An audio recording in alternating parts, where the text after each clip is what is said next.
Hoş gördük. Xoş görüşdük. Neçə vaxtdır biz bu görüntünü yaxalamaq istədik, amma qismət olmadı. olmadı. Sizin də işiniz çoxdur, Rəqsan xanım da işləri Bəli. çoxdur. Necədir ananızın uğurlarını görüb? Yəqin ki, ən çox siz sevinirsiniz. Əlbəttə, ən çox mən sevinərəm. Eyni şəkildə də o qarşılıq çəkir.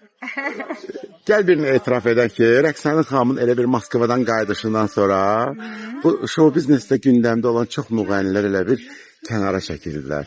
Aha. Sizcə Rəqsan xanım çoxmu güclü rəqibdir? Məncə Rəqsanə xanım öz yerindədir. Elə ilk başlayanda necə başlayıb səncə sevilibdirsə, elə o pillərini də qoruyub saxlayıb. Burada illərin verdiyi o boşluqlar var idi, hansı ki Moskvaya köçdüyü tarixlər.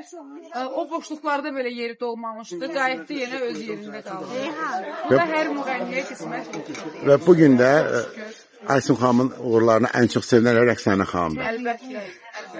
Təbii ki, hər bir ana evladlarının həmişə xoş gününə sevinir.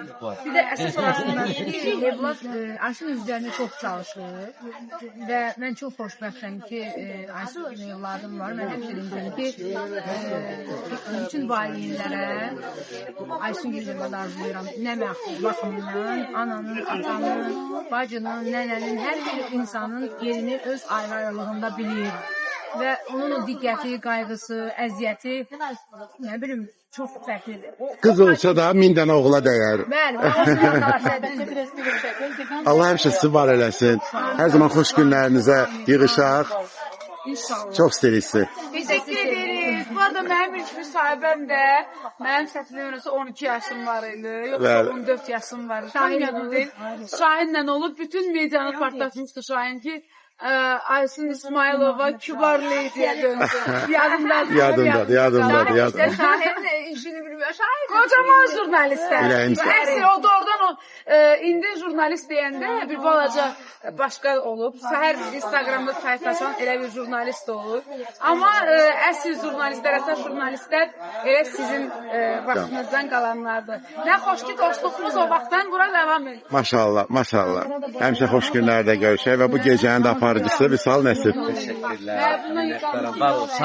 Həmişə kameram belə gözəllikləri tutsun. Anam bizim həm atamız olub, həm anamız olub. Anamı təbrik eləyirəm. Nə yaxşı ki var. Allah ona can sağlığı versin. Bu ara biraz anamın ayağında problemlər oldu. Bir 4-5 ayda anamla biraz çox çətin bir yoldan keçdik. Amma şükür Allaha ki, hər şey artıq yaxşıdır.